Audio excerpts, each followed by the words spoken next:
பேப்பர்லலாம் இப்போ என்ன வந்திருக்குன்னா, இந்த வருஷத்தில் கோல்டு தான் சூப்பர் ரிட்டர்ன் கொடுத்துருக்குன்னு. கோல்டோட பெட்டராக இன்வெஸ்ட் பண்ணி காசு பண்ண முடியும்னா நம்புவீங்களா? கோல்டை ப்ரமோட் பண்ணதில் எனக்கும் ஒரு ரோல் உண்டு. கோல்டை எப்படி பீட் பண்ணுறது, அதை பற்றி நம்ம பேசலாம். வாங்க சந்திக்கலாம் 6:30. டிக்கெட் லிங்க் கீழே இருக்கு. நன்றி, வணக்கம்.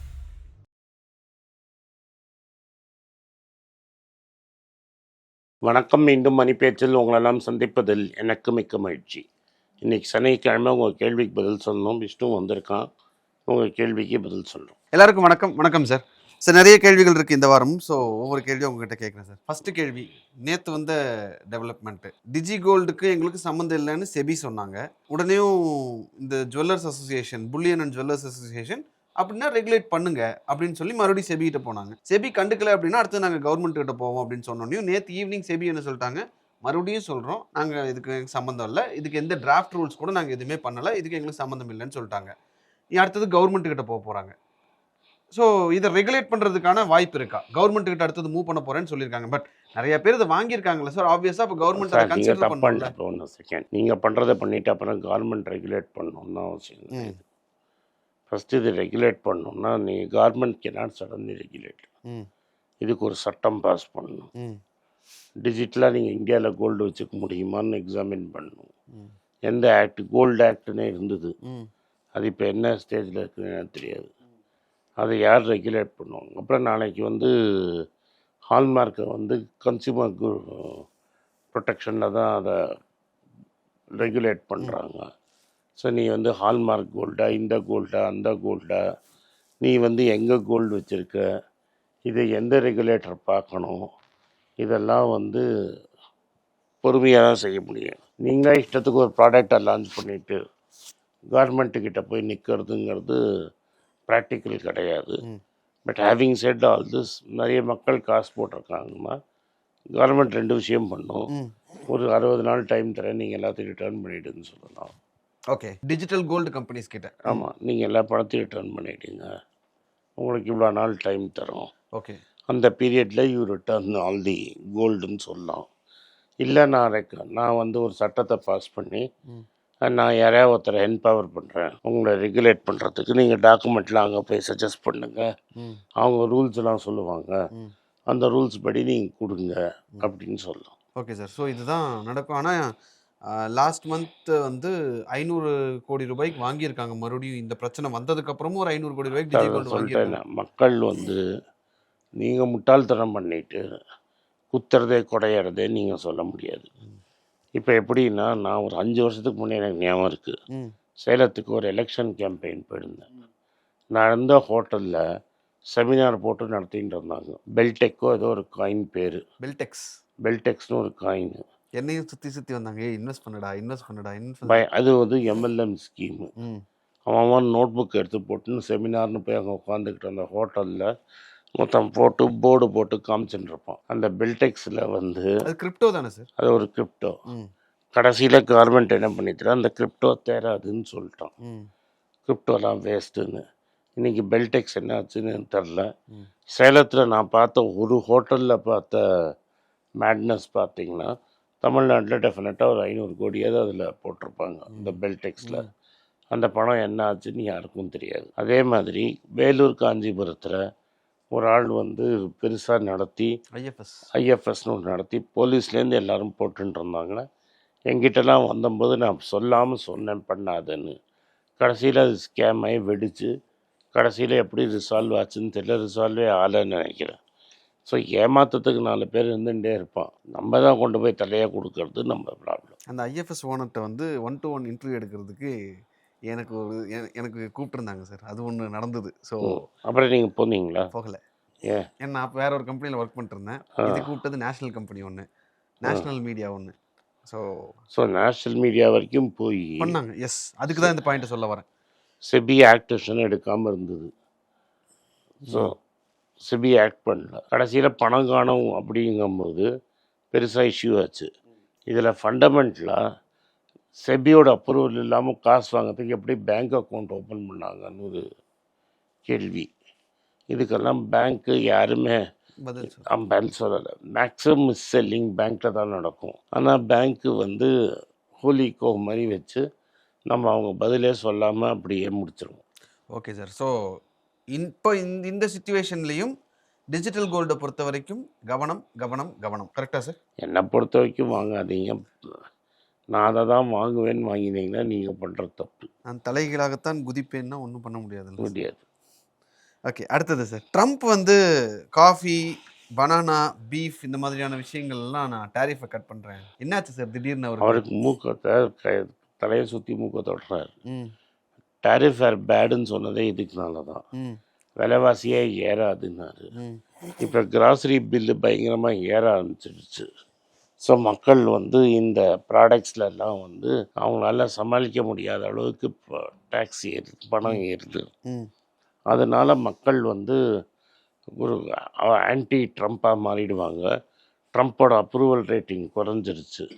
உடனே Trump being the popular politician is, அதை வந்து எப்படியாவது சரி பண்ணணும்னு இந்த பர்டிகுலர் குட்ஸுக்கெல்லாம் வந்து டேரிஃப் கிடையாது. ஸோ தட் என்ன ப்ளேம் பண்ணாதீங்கன்னு சொல்கிறார். தப்பு பண்ணிட்டேன், எஸ்கேப் ரூட் தேடிட்டு இருக்காரு. ஆமாம். Okay sir. அடுத்தது வந்து சார், கர்நாடகா பேங்க் ரொம்ப நாள் அப்படியே அமைதியாகவே இருந்தது. திடீர்னு பார்த்தா 10%. நேற்று சடனாக ஒரு இன்ட்ரெஸ்ட் இருந்தது. ஸோ ஏதாவது ஒரு பெரிய திமிங்கலம் வந்து மார்க்கெட்டில் அதை வாங்கியிருக்காங்கன்னு நான் நம்புகிறேன். வர காலத்தில் தான் டீட்டெயில்ஸ் தெரியும். நிறைய பேர் கமெண்ட்டில் போட்டிருந்தாங்க சார். எனக்குமே அந்த மைண்ட் செட் தான் இருந்தது. நான் என் மைண்ட் செட்டை வச்சே சொல்கிறேன். கர்நாடகா பேங்க்கில் போட்டு வச்சுட்டு இப்படியே உட்காந்துருக்கிறதுக்கு பேசாமல் இதை கொடுத்துட்டு பேசாமல் சவுத் இந்தியன் பேங்க் மூவ் ஆகிடலாமா, அந்த மாதிரிலாம் கூட நானும் யோசித்தேன். பார்த்தா திடீர்னு தான் சவுத் இந்தியன் பேங்க்கு 10% ஏறி. உங்களுக்கு பொறுமை இல்லைன்னா நீங்கள் ஸ்டாக் மார்க்கெட்டுக்கே வரக்கூடாது. ஒரு அண்டர் வேல்யூட் ஸ்டாக்கு ஒன்றும் ப்ராப்ளம் இல்லைன்னு தெரிஞ்சோன்னா அதை வாங்கிட்டு பொறுமையாக இருக்கிறதுக்கு உங்களால் ஏன் முடியலன்னு எனக்கு தெரியல. அடுத்தது வந்து ஐடிஎஃப்சி வந்து டவுன்கிரேட் பண்ணியிருக்காங்க. யூபிஎஸ் டவுன்கிரேட் பண்ணதுக்கப்புறம் அவங்க சொல்லியிருக்கிற காரணம் வேல்யூவேஷன் ரொம்ப ஜாஸ்தியாக இருக்குது, கிரெடிட் ரிஸ்க் ரொம்ப ஜாஸ்தியாக இருக்குது அப்படின்னு அந்த யூபிஎஸ் நிறுவனம் சொல்லியிருக்காங்க. IDFC as a share N personal இதில் நான் கேட்குறேன், நான் வாங்கி வச்சுருக்கேன் அப்படின்ற சுச்சுவேஷனில் நான் என்ன பண்ணட்டும்? ஃபார் விஷ்ணு, அது வந்து நீங்கள் கம்ப்ளீட்டாக இக்னோர் பண்ணிவிட்டு உங்கள் வேலையை பார்க்க வேண்டியது. எது சார்? இந்த யூபிஎஸ் ரிப்போர்ட்டை இக்னோர் பண்ணிட்டு பார்க்க வேண்டியதான். இந்த கிரெடிட் சுவிஸ் போண்டியாவும் யூபிஎஸ் சொன்னாங்க. அப்புறம் போண்டியான கம்பெனி இவனே வாங்கினான். அதனால் these you take it with a pinch of salt and move on with life. கண்டுக்க வேண்டியதில்லை என்னை பொறுத்த வரைக்கும். ஓகே, அப்போ இந்த டைமில் சரியாக நான் கண்டுக்கல. ஓகே ஃபைன், நான் வந்து ஆல்ரெடி நீங்கள் 28 வாங்கி 78 ஏதோ இருக்கும். So you're already more than double your profit. If at all 80 தான் என்டர் ஆயிருக்கேன் அப்படின்ற சுச்சுவேஷன் அதெல்லாம் எனக்கு தெரியாது. இல்லை வந்ததுன்னா நான் இப்போ மறுபடியும் கன்சிடர் பண்ணவா? நீங்கள் ஹையில் இறங்கினதுல 10% வந்ததுன்னா திரும்பி கன்சிடர் பண்ணுறத தவிர உங்களுக்கு வேறு வழி கிடையாது. அது இறங்க கன்சிடர் பண்ணி தான் ஆகணும். ஸோ என்னோட அண்டர்ஸ்டாண்டிங்க்கு சார், நான் வந்து 80 ரூபாய்க்கு நான் கன்சிடர் பண்ணி வாங்கி வச்சிருக்கேன். அது ஒரு 10% 15% இறங்குச்சு அப்படின்னா இன்னும் கொஞ்சம் கன்சிடர் 70க்கு போச்சுன்னா அது வரைக்கும் அமைதியாக இருக்கிறது தான் பெஸ்ட். ஸோ இது ஒரு ஸ்ட்ராட்டஜியாகவே எடுத்துக்கலாமா சார்? ஃபார் எவ்ரி 10% டிப் ஆகும்போது நான் கன்சிடர் பண்ணலாம் அப்படிங்கிறது. ஆமாம், டெஃபினெட்லி இது ஒரு ஸ்ட்ராட்டஜியாக எடுத்துக்கலாம். ஸ்ட்ராட்டஜி. ஏன்னா நிறைய பேர் கேட்குறது வந்து இப்போ இந்த ஷேர் வந்து விழுந்திருக்கு, இப்போ கன்சிடர் பண்ணலாமான்னு ஒரு கேள்வி வரும். எவ்ரி 10% ஏற்றின்டே போகும். எவ்ரி 10% டிப் ஆக கன்சிடரேஷன் வந்து இன்க்ரீஸ் பண்ணிட்டே போகலாம். எஸ். Okay sir, fine. அடுத்தது ஸ்விக்கி சார், மறுபடியும் ஐபிஓ ப்ரைஸ்க்கே வந்துருச்சு. நீங்கள் ஐபிஓ அப்பவே சொன்னீங்க, ஒரு லெவல் போயிட்டு மறுபடியும் ஐபிஓ ப்ரைஸ்க்கே வந்துருச்சு. எனக்கு தெரிஞ்சு நீங்கள் சொல்லி அதை வந்து ப்ராஃபிட்டில் கொடுத்தவங்களும் இருக்காங்க, இந்த டைமில் கன்சிடர் பண்ணவான்னு கேட்குறவங்களும் இருக்காங்க. அதான் சொல்கிறேன், என்ன பணம் நிறைய இருக்குது, என்ன பண்ணணும்னு தெரியலன்னு இவங்க என்ன பண்ணுங்க, இது மாதிரிலாம் போடுறதுக்கு பதிலாக உங்களுக்கு லெசனாக சொல்கிறேன். 10 ரூபா நோட்டை மாற்றிக்கிங்க, 20 ரூபா நோட்டை மாற்றிக்கிங்க. ஒன்று ஒன்றா இந்த டீ தூள் போட்டு தண்ணியை கொதிக்க வைக்கிறதுக்கு இந்த பணத்தை யூஸ் பண்ணி ஒன்று ஒன்றா கொளுத்தி போடுங்க, டீ அது மிச்சம் வரும். டீயாவது மிச்சம் ஆகுன்றது இது எதிர்பார்க்கல சார். நீங்கள் வந்து அதில் போட்டு கொளுத்துங்கன்னு சொல்கிறீங்கன்னு புரிஞ்சு, விறகு மிச்சம். ஆனால் கடைசியில் டீயாவது மிச்சம் ஆகுன்றது. டீ குடிக்கலாம், விறகு மிச்சம் ஏதோ கிடைக்கும். Okay sir, fine. அடுத்தது வந்து க்ரோ நல்ல ப்ராஃபிட்டில் இருக்குது சார். கொடுத்துட்டு ஓடி போயிடுங்க, அவ்வளோதான். After all it's trading company, இப்போ எப்படிலாம் ப்ராஃபிட் புக் பண்ண முடியும்? ஸோ காசை கொடுத்துட்டு ஓடி போகிறது தான் பெட்டர். அது ஒரு ட்ரேடிங் கம்பெனி அப்படின்னு பார்க்கும்போது ஆப்வியஸாக எல்லாரும் இதுக்குள்ளே இருக்க தான் போகிறாங்க, அவங்க ப்ராஃபிட் பண்ண தான் போகிறாங்க அப்படின்னு அவசியமே கிடையாது. ஆல்ரெடி 45 மில்லியன் பேருக்கு மேலே இருக்காங்க. இதுக்கு மேலே அவன் போவாங்க, அவனை ட்ரேட் பண்ணுவாங்கலாம் நம்ப முடியாது. Is already fast to speak. Okay sir. அடுத்தது வந்து பிளாட்டினம் ஜுவல்லரி இம்போர்ட்ஸை வந்து நாங்கள் கர்ப் பண்ணுறோம் அப்படின்னு சொல்லி கவர்மெண்ட் சொல்லியிருக்காங்க. ஆமாம், முதல்ல தைரியம் சில்வர், நெஞ்சில் தைரியம் இருந்தால் கோல்டை பேன் பண்ணும். ரூபா நேற்று வேற இறங்கி படுத்துருச்சு இல்லை, 8950 தாண்டிடுச்சு. நான் ஒரு ஆளாக தேடிட்டு இருக்கிறேன்ப்பா, யாராவது கண்டுபிடிச்சா சொல்லுங்கள். ஒரு காலத்தில் நான் ட்ரிப்ளிகேன் கோயிலெல்லாம் பார்த்துருக்குறேன். 5 ரூபாய்க்கு டாலர் தராராம், வாங்கி நம்ம விற்கலாம். என்ன சொல்கிறது? 5 ரூபாய்க்கு டாலர்? ஆமாம், சாமியார் நிறைய டாலரா சார்? சாமியார் டாலர் நிறைய வச்சிருக்கிறாரு. பச்சை நோட்டு, பச்சை நோட்டு, சாமி டாலர் இல்லை, பச்சை நோட்டு. பச்சை நோட்டு 2014 5 ரூபாய்க்கு தந்துட்டுருக்காரு. ஆனால் நீ நோட்டாக கொடுத்தா அவர் பச்சை நோட்டை 5 ரூபாய்க்கு தருவார். அந்த பச்சை நோட்டை எடுத்துகிட்டு வந்தீங்கன்னா பேங்க்கில் 90 ரூபாய்க்கு வாங்கிப்போம். என்ன சார் சாமியார் ஒரு பச்சை நோட்டு வச்சிருக்காரு. நீங்கள் சாமியார்னு சொன்னால் எனக்கு வேற ஒருத்தர் வராரு. ஆனால் ட்ரிப்ளிகேன் கோயிலில் பார்த்தேன். நீங்கள் ஆமாம், வெள்ளை சட்டை போட்டிருப்பார் இந்த சாமியார். அவர் காவி போடாத வெள்ளை சாமியார். மூச்சு பயிற்சியெலாம் நல்லா கொடுப்பார். அவர் என்ன சொல்கிறாருன்னா, அவர் பக்தர் அவர். அதனால் அவர் என்ன சொல்கிறாருன்னா, 5 ரூபாய்க்கு வந்துருச்சான் டாலர். அதனால் அவர் இருக்கிற பச்சை நோட்டெலாம், அவர் வெளிநாட்டிலலாம் நிறைய இது வச்சுருக்கிறார், சிஸ்டர்ஸ்லாம் வச்சுருக்காங்க. அவங்க வந்து பச்சை நோட்டாக கொடுக்குறாங்க. அந்த பச்சை நோட்டு வேல்யூ 5 ரூபா தான் அப்படின்னு ஒரு 5 ரூபாய்க்கு பச்சை நோட்டு சப்ளை பண்ண. அவருக்கு சும்மா கொடுப்பாங்க சார். அதெல்லாம் அவர் சும்மா உனக்கு பார்த்துருவார். 5 ரூபாய்க்கு தராரு. அவருக்கு டொனேஷன் பேரில் சும்மா கொடுப்பாங்க. நீ 1 கோடி ரூபா நீ வந்து பச்சை நோட்டாக மாற்றி அதை எடுத்துன்னு போய் பேங்க்கில் கொடுத்தேன்னா பேங்க்கு 90 ரூபாய்க்கு கொடுப்பான்ல. இல்லை சார், இது ஓகே. இந்த பிளாட்டினம்க்கு வரேன் சார். பிளாட்டினம் வந்து இப்போ சில்வர், நீங்கள்லாம் டர்ட்டி பாய்ஸ், நீங்கள்லாம் வச்சுக்கூடாது. பிளாட்டினம் அம்பானி, அதானி, அது மாதிரி டாட்டா அவங்கெல்லாம் வச்சு. Okay sir. இப்போது சில்வருக்கு வந்து ஒரு பேன் போட்ட உடனே, இம்போர்ட் பேன் போட்டோன்னே டக் டக் டக் டக் டக்குன்னு ஏறிச்சு.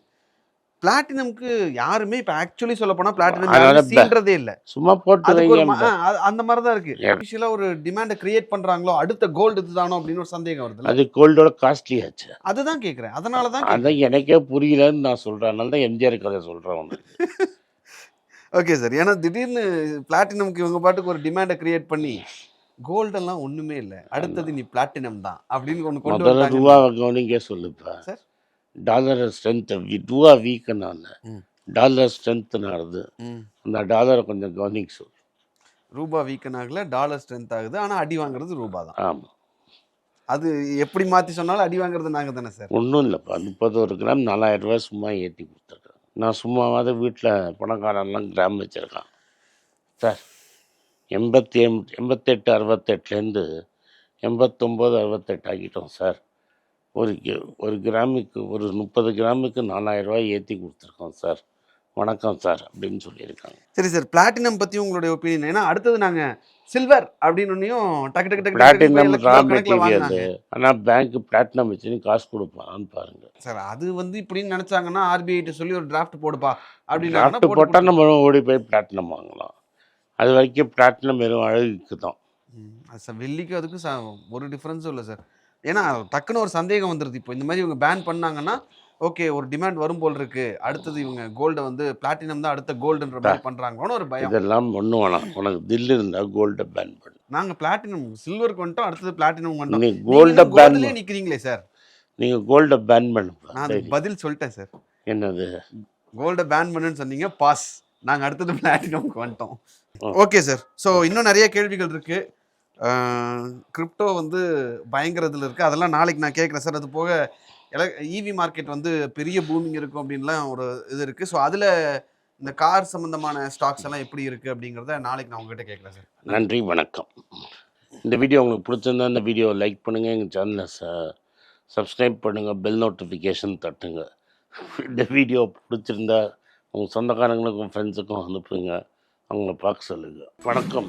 குழந்தைங்களுக்காக ஒரு புஸ்தகம் லான்ச் பண்ணோம், அது ரொம்ப சக்ஸஸ்ஃபுல்லாக இருக்குது. யாருக்கெல்லாம் அந்த புஸ்தகம் போகணுமோ எங்கள் டீமுக்கு கான்டாக்ட் பண்ணுங்கள். கீழே இருக்கிற நம்பர்லேயும் வெப்சைட்லேயும் கான்டாக்ட் பண்ணிங்கன்னா உங்களுக்கு அந்த புஸ்தகத்தை நீங்கள் வாங்கிக்கலாம். மற்ற எங்கள் புஸ்தகமும் அவைலபிள் எங்கள் வெப்சைட் மூலமாகவும் வாங்கலாம். கீழே இருக்கிற வாட்ஸ்அப் நம்பர்லேயும் மெசேஜ் அனுப்பலாம். நன்றி, வணக்கம். எல்லாருக்கும் வணக்கம். moneypage.comனு எங்களுக்கு ஒரு வெப்சைட் இருக்கிறது உங்களுக்கு தெரியும். இத்தனை நாள் பல ஆர்டிக்கல் நாங்கள் ட்ரான்ஸ்லேட் பண்ணி அதில் போட்டுட்டு இருந்தோம். இப்போ நாங்களே டீம் செட் பண்ணி ஒரு வாரத்துக்கு 4 ப்ரீமியம் ஆர்டிக்கலாக போடுறதா டிசைட் பண்ணியிருக்கோம். ரொம்ப மினிமல் சப்ஸ்கிரிப்ஷன் சார்ஜஸ் வச்சுருக்கோம். கீழே அந்த லிங்கை பார்த்தீங்கன்னா இந்த சப்ஸ்கிரிப்ஷன் டீட்டெயில்ஸ் தெரியும். இந்த ப்ரீமியம் ஆர்டிகல்ஸ் மட்டும்தான் சப்ஸ்கிரிப்ஷன் லிங்க்கில் வரும். மற்றதை நீங்கள் இன்னும் ஃப்ரீயாக படிச்சுட்டு இருக்கலாம். இந்த வெப்சைட்டை பற்றி என்ன நினைக்கிறீங்கிறத அந்த வெப்சைட்லேயே உங்கள் கமெண்ட்ஸ் எழுதுங்க. நன்றி, வணக்கம்.